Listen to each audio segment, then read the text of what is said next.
Kristu ko yanditswe na Matayo.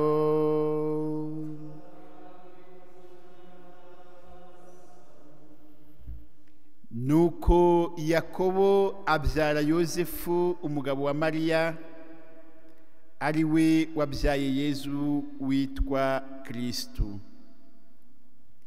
Dore uko Yezu Kristu yavutse. Nyina Mariya yari yarasabwe na Yosefu, mu gihe batarabana aza gusama inda ku bubasha bwa Roho Mutagatifu. Yosefu umugabo we wari intungane kandi utashakaga kumuteza urubwa, yigira inama yo kumusezerera rwihishwa. Igihe yari akibizirikana, umumarayika wa Nyagasani amubonekera mu nzozi, aramubwira ati, Yosefu mwana wa Dawudi, witinya kuzana umugeni wawe Mariya, kuko yasamye ku bubasha bwa Roho Mutagatifu. Azabyara umwana uzamwite Yezu, kuko ari we uzakiza umuryango we ibyaha byawo. Yosefu akangutse abigenza uko umumarayika wa Nyagasani yamutegetse. Iyo ni Ivanjili ntagatifu.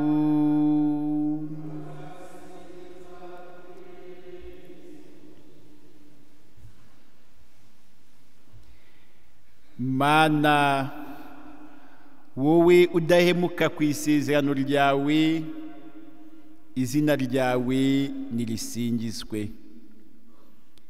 Uyu munsi mu kwizihiza Yosefu mutagatifu, umugabo wa Bikira Mariya ndetse n'umurinzi wa Kiliziya, turimo kongera kuzirikana ku isezerano Imana yagiranye n'umuryango wayo.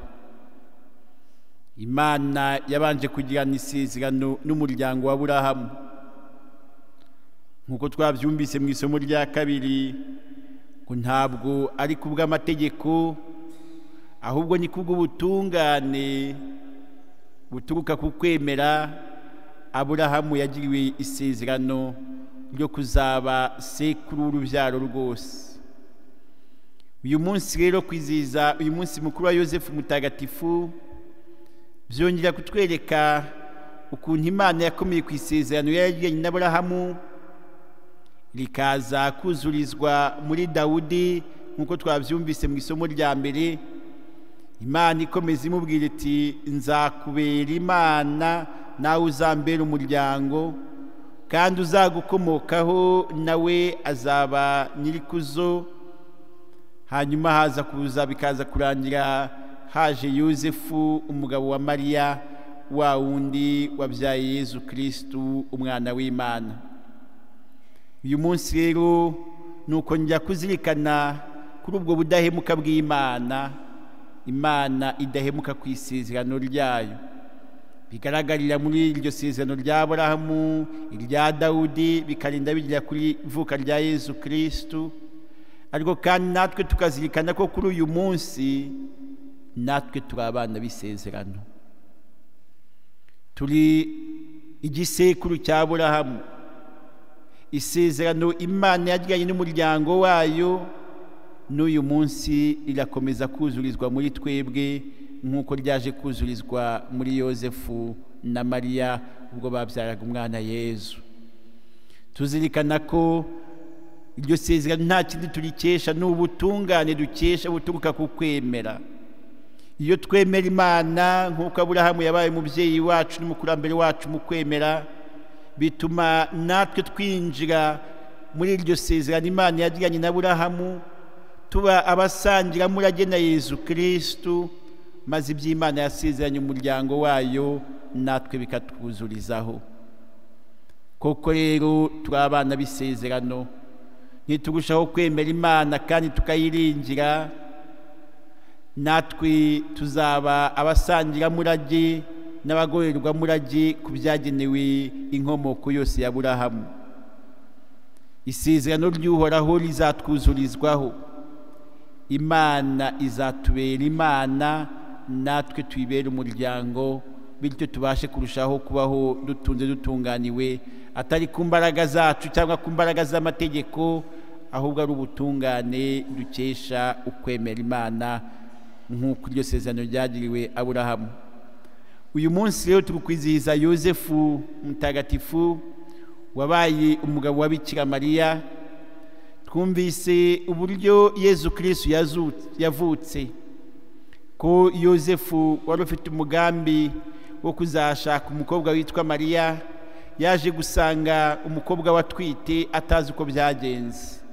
Marayika w'Imana aza kumubonekera amumenyesha ko umugeni we yasamwe ku bwa Roho Mutagatifu, ko nta mpamvu yo kumusenda cyangwa se yo kumugirira nabi. Batubwiye ngo Yosefu wari intungane, ntiyashatse gukoza isoni umugeni we, maze ashaka umusezerera rwihishwa, ndetse ubwo umumarayika w'Imana yaje kumubwira ngo twara umugeni wawe kuko nta kibi yakoze. Yosefu rero ubwo butungane tububona cyane cyane muri uko kwemera uwo mugambi w'Imana, akemera kureka umugambi we maze akinjira mu mugambi w'Imana, akemera gukurikiza ibyo umumarayika wa Nyagasani byose amuhaye, atitaye kuri gahunda ze zose zari zimaze kwangirika. Uyu munsi kimwe mu byo Yosefu mutagatifu atwigisha ni ukumenya kureka gahunda zacu tukinjira muri gahunda z'Imana, ni ukwemera kureka imigambi yacu rimwe na rimwe ibitandukanye n'Imana, tukinjira mu mugambi w'Imana. Ibyo rero ntabwo bitworohera nk'abana b'abantu, cyane cyane ko iyo ufite umugambi wawe, iyo ufite icyo watekereje cyangwa se wagennye, uba ufite ukuntu wabipanze. Kubireka rero ukinjira mu mugambi w'Imana ni imbaraga z'ukwemera, ni imbaraga za Roho Mutagatifu. Uyu munsi twizihiza Yosefu mutagatifu, natwe dusabe izo ngabire zo kurushaho kwiringira Imana, zo kurushaho kwemera kuba twanahindura umugambi wacu tukinjira mu mugambi w'Imana, kuko turi abana b'isezerano, kandi ko icyo Uhoraho yasezeraniye Aburahamu n'urubyaro rwe rwose nta handi kizuzurizwa uretse muri twebwe. Ikindi rero nuko tureba tugasanga Yosefu nta hantu henshi bamuvuga muri Bibiliya, nta hantu henshi bamuvuga mu byanditswe bitagatifu, nyamara n'umuntu wagize uruhare rukomeye haba mu kuvuka, haba mu burere bwa Yezu, ndetse no mu buzima bwe bwose. Ntabwo Yosefu yabaye umurinzi gusa cyangwa umushumba gusa wa Yezu, ahubwo yabaye umubyeyi we. Yaramureze, amutoza uburere, aramuherekeza mu buzima bwe bwa buri munsi, yihanganira ibikomeye n'ibyoroshye mu buzima bwabo, maze koko yigaragaza nk'umubyeyi ukwiye icyubahiro. Ibyo byose rero nibyo byatumye Kiliziya imuhitamo kuba umurinzi wa Kiliziya, ngo abashe kuduherekeza mu buzima bwacu bwa buri munsi. N'igihe cyose tumwiyambaje, nawe ntajya kure yacu, aradutabara kandi akatuvuganira, maze ubuzima bwacu bukarushaho kunogera Imana n'abantu. Mu mateka ya Kiliziya batubwira ahantu hamwe na hamwe hagiye haba ibitangaza biturutse kuri Yosefu mutagatifu. Kubamwiyambaje batubwira igitangaza cy'imvura yaje kugwa mu gihugu cy'Ubutaliyani mu kirwa cya Sisili, biyambaje Yosefu mutagatifu igihe imvura yari yarabuze. Batubwira ibitangaza byabaye mu gihugu cy'Ubufaransa igihe hari intambara n'imidugararo, bakiyambaza Yosefu mutagatifu bakaza kuronka amahoro n'umutekano. N'ibindi bitangaza bitandukanye batubwira mu mateka twagiye turonka binyuze kuri Yosefu mutagatifu. Natwe rero kuri uyu munsi tumwizihiza, tumusabe agendane natwe, uko yarinze umwana w'Imana mu buzima bwe bwose no mu mikurire ye, natwe agendane natwe, adusabire, aturinde ikibi cyose, maze ubuzima bwacu bwose burusheho kunogera Imana no kunogera abantu. Dusabire muri iki gitambo dusabira abitwa ba Yosefu bose, imiryango itandukanye iragije Yosefu mutagatifu, impuzamiryango ya mutagatifu Yosefu n'abandi bose biragiza Yosefu mutagatifu, kugira ngo uyu munsi wongeye kudufasha kongera kwakira ibyiza bituruka ku ijuru, twongere twinjire mu mugambi no mu isezerano ry'Imana, tuzirikana ko turi abana b'isezerano, kandi ko iby'Imana yasezeraniye Aburahamu, Dawudi na Yosefu uyu munsi ni twebwe byuzurizwaho. Bikaba dusaba gusa kurushaho kugira ukwemera no kwizera. dusabire ngo Imana nyagasani itwongerera imbaraga zayo. Uyu munsi mukuru ijambo ry'Imana duhawe n'Ukarisitiya ntagatifu tugiye guhabwa bidufashe kurushaho kwegera ubwiza bw'Imana, turusheho kwakira ikuzo twazaniwe na Yezu Kristu umwana w'Imana. Ubuzima bwacu burangwe n'amahoro n'ibyishimo bituruka ku ijuru ubu n'iteka ryose. Amina. Nyagasani Yezu nabane namwe. Nimuhaguruke twamamaze ukwemera kwacu. Nemera Imana imwe, Data ushobora byose, waremye ijuru n'isi, ibiboneka n'ibitaboneka. Nemera na Nyagasani umwe, Yezu Kristu umwana w'ikinege w'Imana. Mbere ya byose Imana Data yari isanzwe imubyaye, n'Imana ikomoka ku Mana, n'urumuri rukomoka ku rumuri, n'Imana nyakuri ikomoka ku Mana nyakuri. Yarabyawe ntiyaremwe, asangiye kamere na se, niwe byose bikesha kubaho. Icyatumye amanuka mu ijuru ni twebwe abantu, no kugira ngo dukire. Yasamwe ku bwa Roho Mutagatifu, abyarwa na Bikira Mariya, nuko aba umuntu. Yabambwe ku musaraba ari twagirira, ku ngoma ya Ponsiyo Pilato, niho yababaye arapfa maze arahambwa. Nuko ku munsi wa gatatu arazuka nk'uko byari byaranditswe, maze azamuka ajya mu ijuru, yicaye iburyo bw'Imana Data, kandi azagaruka n'ikuzo gucira urubanza abazima n'abapfuye. Ingoma yizahoraho iteka. Nemera na Roho Mutagatifu, Nyagasani utanga ubugingo, uturuka ku Mana Data na Mwana, arasengwa agasingizwa hamwe n'Idata na Mwana, niwe wabwirije abahanuzi ibyo bavuze. Nemera na Kiliziya imwe ntagatifu gatolika kandi ishingiye ku ntumwa. Ndahamya ko batisima ari imwe ikiza abantu ibyaha, kandi ntegereje izuka ry'abapfuye n'ubugingo bwo mu gihe kizaza. Twongere tuzirikane ko turi abana b'isezerano. Rya sezerano ryagiriwe Aburahamu, rikagirirwa Dawudi n'umuryango we, bikagira kuri Yosefu na Yezu. Uyu munsi natwe turi abana b'isezerano, ni twebwe basangiramurage na Yezu Kristu. Twongere tuzirikane Yosefu wemera kureka umugambi we akinjira mu mugambi w'Imana, kandi byose bikamubera bikamuhira we n'umuryango we.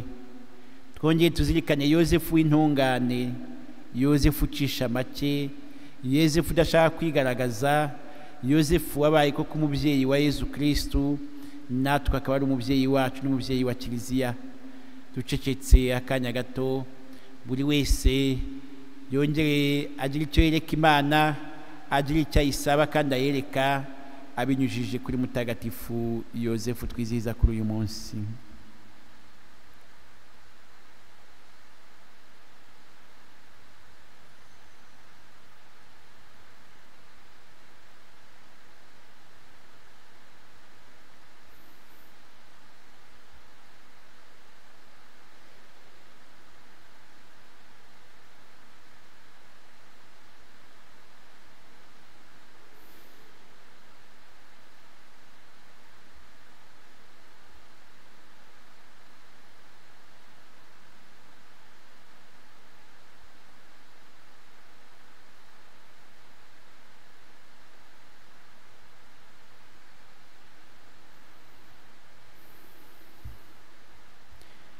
Amasengesho yacu tuyanyuze ku mubyeyi Bikira Mariya, umubyeyi w'Imana n'uwacu, tugira tuti: ndakuramutsa Mariya,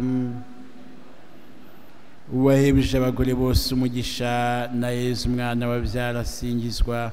Mariya mutagatifu, umubyeyi w'Imana, uraje udusabira tw'abanyabyaha kuri ubu n'igihe tuzapfira. Bikira Mariya utasamanywe icyaha, umwamikazi w'intumwa, umwamikazi utabara abakristu, umwamikazi ugira inama nziza, umwamikazi wa Kibeho, umwamikazi w'amahoro, Yosefu mutagatifu, Yosefu mutagatifu, Yosefu mutagatifu, bazina bacu batagatifu, batagatifu namwe batagatifukazi b'Imana, tubisabye ku bwa Kristu umwami wacu.